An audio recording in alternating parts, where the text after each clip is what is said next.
Good evening, it's Hugh Stewart here with Scotland at 7 on Friday, the 29th of April. Thanks for joining me. Now, tonight, first of all, I'm going to go over the latest from Ukraine. And coming up later, I have an interview with two candidates for the council elections in Glasgow. And we're also going to deal with the other stories which have reached our studios from Scotland and abroad. But let's first of all look at the Ukraine roundup on day 65. Russia attacked western Kyiv with two cruise missiles during the visit by the UN General Secretary Antonio Guterres to the Ukrainian capital. Two loud explosions rocked Kyiv on Thursday evening after Guterres visited the site of massacres and mass graves on the city's outskirts. Ukraine's President Volodymyr Zelensky said the strikes happened immediately after his talks with the United Nations chief. 10 were injured in the blast, which hit central Shevchenkivsky district, and 3 people were hospitalized, according to Ukraine's emergency service. A 25-story residential building was partly destroyed. In his latest address, President Zelensky spoke of the strike in Kyiv, saying that Ukraine could not let its guard down. Moscow claimed they had allegedly ceased fire in Mariupol, but bombing of the defenders out of the city continues, he said. This is a war crime committed by the Russian military, literally in front of the whole world. The words of President Zelensky of Ukraine. The United Kingdom is going to send 8,000 soldiers to Eastern Europe on expanded exercises to combat Russian aggression in one of the largest deployments since the Cold War.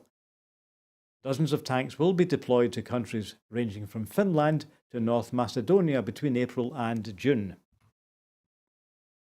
Russian forces have been hitting the Azovstal steelworks in the besieged Ukrainian city of Mariupol with the heaviest strikes yet, a local official said. UN Secretary General Guterres said that the United Nations was doing everything possible to evacuate people from the Azovstal steelworks in the besieged Ukrainian city of Mariupol. Meanwhile, a senior US defense official has said that the United States has seen indications that some Russian forces were leaving Mariupol and moving towards the northwest, even as fighting for the Ukrainian port city continued. The International Atomic Energy Agency, that's the IAEA, said it was probing a report that a missile had flown directly over a nuclear power station, adding that it would be extremely serious if true. The UN General Assembly will vote on the 11th of May on replacing Russia on the World Organization's leading human rights body, after its suspension over allegations of rights violations by Russian soldiers in Ukraine. Assembly spokeswoman Paulina Kubiak said that the Czech Republic was the only candidate for the seat on the 47-member Human Rights Council. Ukraine's Prosecutor General has named 10 Russian soldiers allegedly involved in human rights abuses during the month-long occupation of Bucha. There are 8,653 alleged war crimes under investigation, according to the prosecutor's office. The European Union will consider a violation of sanctions if European energy companies comply with Moscow's requirement to open a pay account in rubles with Gazprom Bank. EU officials have warned that the EU cannot accept that payments in euros for Russian gas are to only be considered completed once they have been converted into rubles, an EU official said. NATO said it was ready to maintain its support for Ukraine in the war against Russia for years, including help for Kyiv to split from Soviet-era weapons to modern Western arms and systems. We need to be prepared for the long term, says Jens Stoltenberg, NATO General Secretary, speaking to a NATO summit in Brussels. There is absolutely the possibility that this war will drag on and last for months and years. More on that story of UK soldiers being sent to Eastern Europe. So, as we said, about 8,000 British Army troops are going to take part in exercises across Eastern Europe to combat Russian aggression in one of the largest deployments since the Cold War. Dozens of tanks will be deployed to countries from Finland to Macedonia, and they will join troops from NATO and the Joint Expeditionary Force Alliance, which includes Sweden and Finland. The Ministry of Defence has said the action has been long planned and subsequently enhanced in response to Russia's invasion of Ukraine in late February. Commander Field Army Lieutenant General Ralph Woodies said, "The UK makes a significant contribution to the defence of Europe and the deterrence of Russian aggression. The British Army's series of exercises is fundamental to both. The scale of the deployment, coupled with the professionalism, training and agility of the British Army, will deter aggression at a scale not seen in Europe this century." The UK deployment is expected to build to a peak of about 8,000 personnel operating in mainland Europe from about now to June. UK Defence Secretary Ben Wallace said, "The security of Europe has never been more important. These exercises will see our troops join forces with allies and partners across NATO and the Joint Expeditionary Force in a show of solidarity and strength in one of the largest shared deployments since the Cold War. Troops from the Queen's Royal Hussars have been deployed and will be embedded in an armoured brigade in Finland, which shares an 830-mile land border with Russia. Exercises alongside American troops are also taking place in Poland." The announcement that the UK will conduct these large-scale exercises in Europe comes after Vladimir Putin raised the prospects of attacks on Western targets, warning of what he called lightning-fast retaliation if countries intervened in Ukraine. The operation, called Exercise Hedgehog, will start in May and involve British troops exercising along the Estonia-Latvia border alongside 18,000 NATO troops, including French and Danish forces, who are part of the British-led NATO Enhanced Forward Presence. Now a story from the House of Commons. Tory MP Neil Parish faces investigation. Neil Parish is a Conservative MP for Tiverton and Honiton. He has reported himself to the parliamentary authorities over allegations that he watched pornography while he was in the chamber of the House of Commons.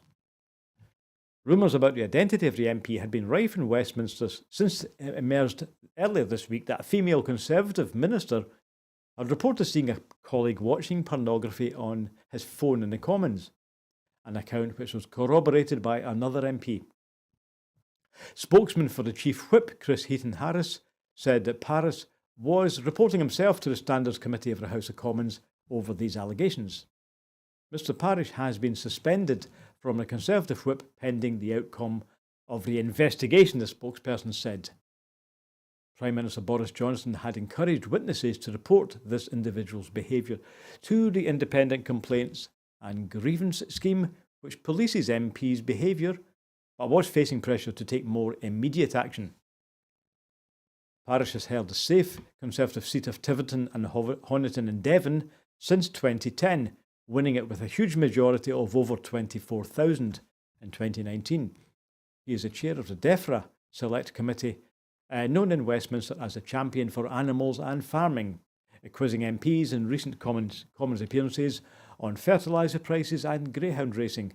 Before Parish's name emerged, several Conservative MPs, including Nicky Aitken and Simon Hoare, had called on the unnamed MP accused of watching porn to resign rather than risk others being wrongly named.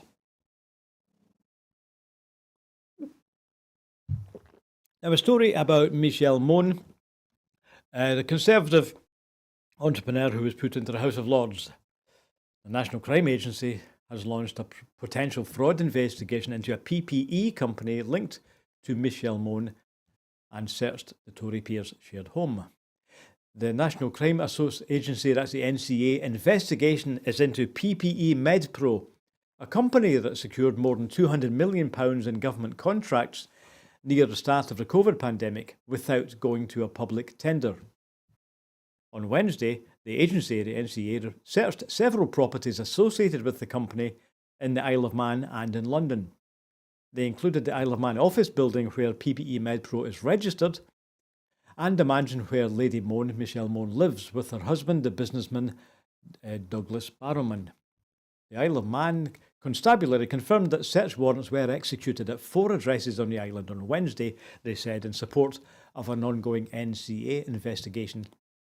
There were no arrests made. More than a dozen law enforcement officers are understood to have turned up unexpectedly at Knox House, the building in the island's capital, Douglas, where the Isle of Man PPE MedPro company is registered. One witness described the building as being guarded by officers both at its front and rear. Officers are understood to have seized documents, computers, phones and other electronic devices from the building. Also searched was a Wardour Street address in central London, the office of the UK-registered PPE MedPro company, which was awarded 2 government contracts worth a total of £203 million. A member of staff at the building told The Guardian it's no comment all round. Lawyers for PPE MedPro also declined to comment. There's no evidence that the NCA investigation is connected to matters which have previously been the subject of public controversy. However, the investigation is likely to resurface questions about the wider £12 billion in PPE contracts which the government awarded during the pandemic under emergency rules which bypassed the normal competitive tender process. It will also put renewed focus on both PPE MedPro and the process through which the company secured its government contracts. It has been the focus of multiple controversies in recent months which have embroiled Michelle Mone and other senior Tories including Michael Gove and Lord Theodore Agnew and James Bethell.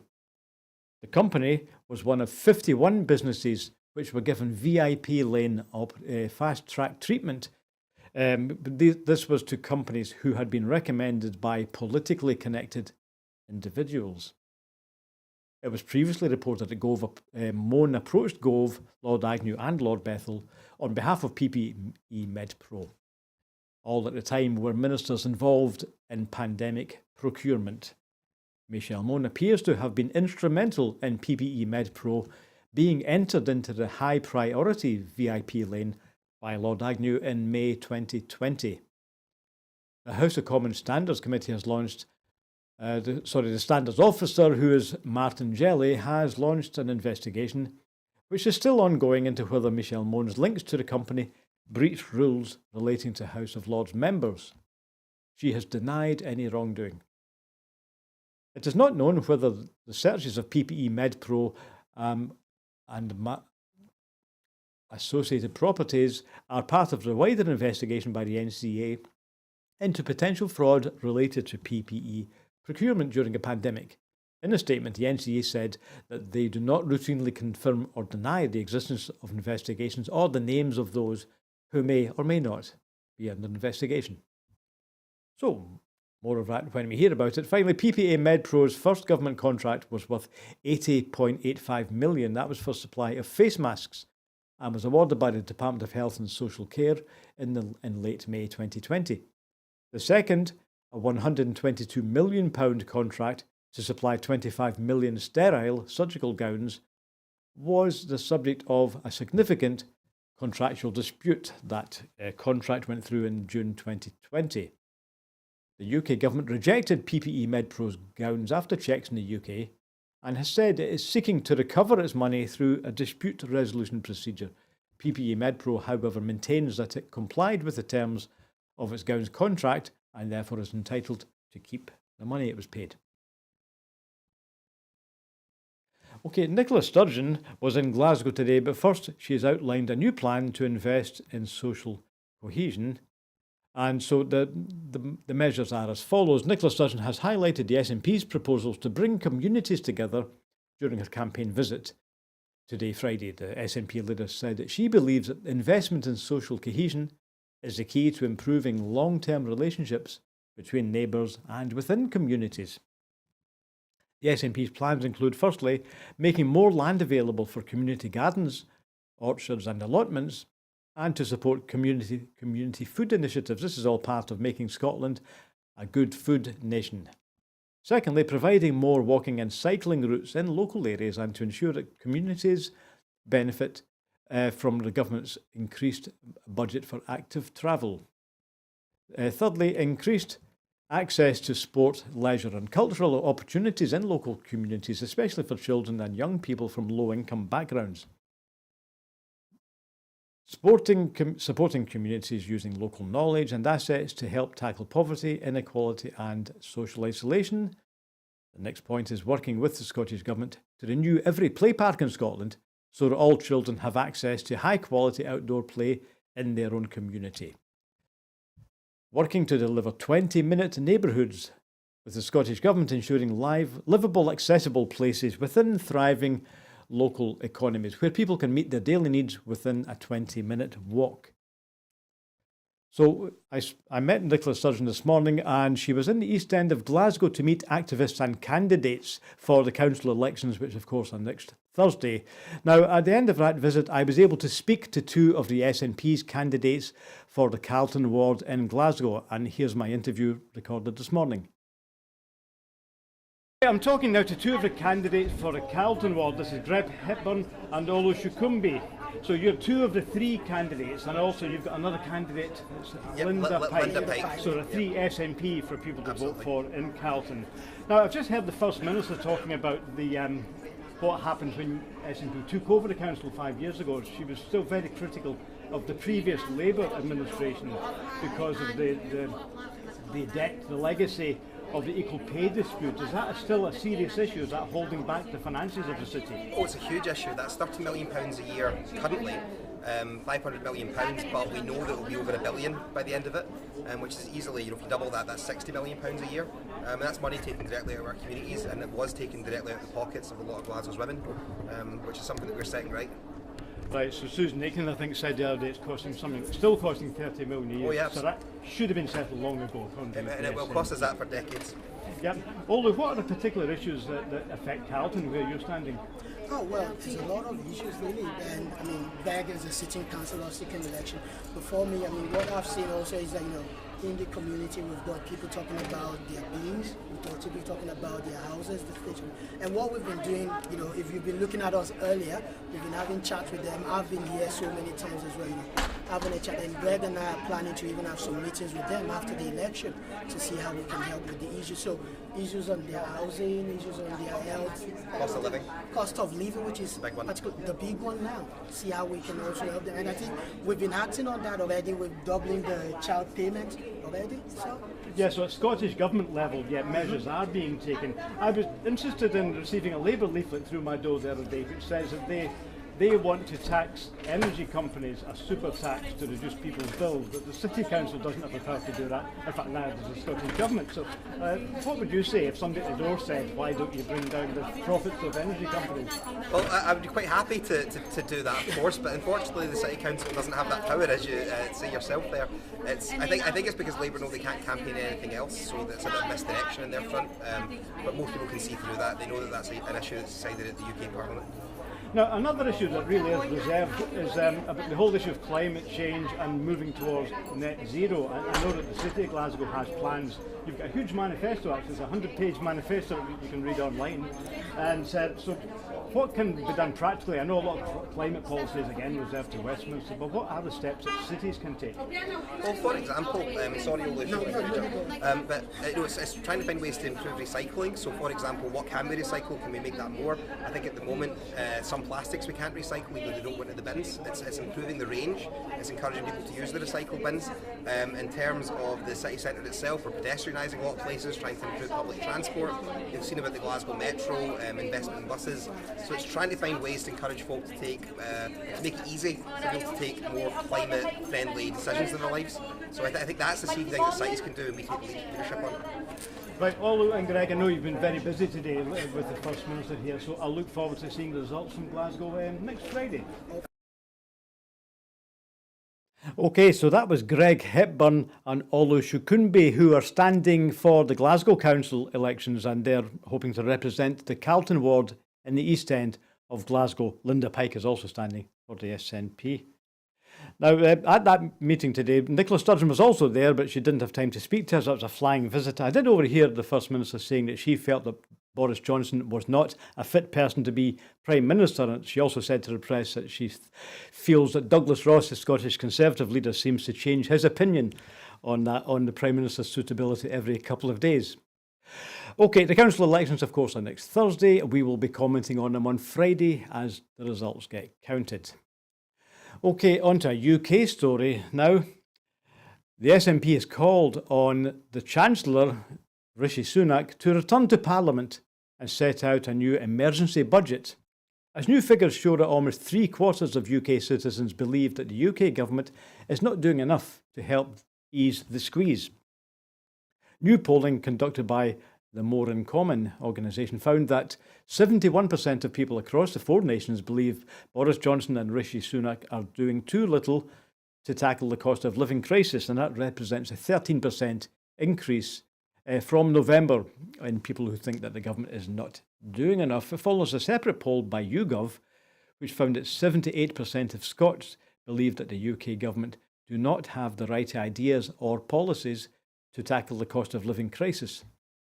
The SNP's Shadow Chancellor Alison Thewlis, MP, said that a failure to act immediately could plunge millions of families into poverty.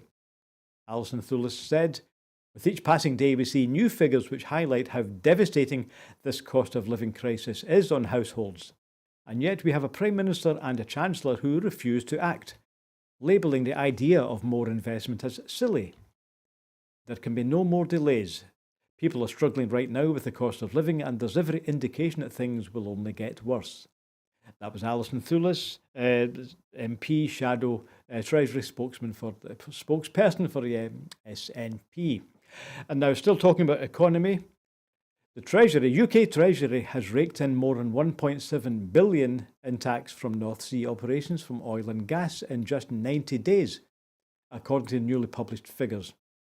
As Rishi Sunak suddenly now hints that a windfall tax may be on the table, research by Aberdeen and Grampian Chamber of Commerce has found that offshore operators and licensees have been paying over £19 million in tax every day since the turn of this year. The soaring price of oil and gas and rising sector profits have led to repeated calls for a one-off windfall tax to help households with their rising fuel bills. Having previously ruled it out, the Chancellor said this week that the levy is something he would look at, despite pressure from his own cabinet colleagues to reduce taxes in the light of record Treasury receipts. Between April 2021 and March this year, offshore companies paid just over £3 billion in tax, according to data from the ONS, that's the Office for National Statistics. That's a 586% increase on the previous 12 months, and it's the highest level of tax paid by the industry since 2013-14. Looking at the 3 months from January to March this year in isolation, the industry paid £1.7 billion of tax in just those 90 days, and that's 670% up on the same time last year. The Office for Budget Responsibility, the OBR, has upgraded its estimates for the fiscal years ending March 23 through to 27, now predicting that the North Sea Corporation tax will hit £21.4 billion, which is more than double previous forecasts. Commenting, the SNP's Business, Energy and Industrial Strategy spokesperson and MP for Aberdeen South, Stephen Flynn, said, "We knew the UK Treasury was set to rake in millions from Scotland's natural resources. However, now that the figures are clear, the UK government has a moral duty to finance a sustainable future for Scotland's energy sector and to provide targeted financial support to struggling households.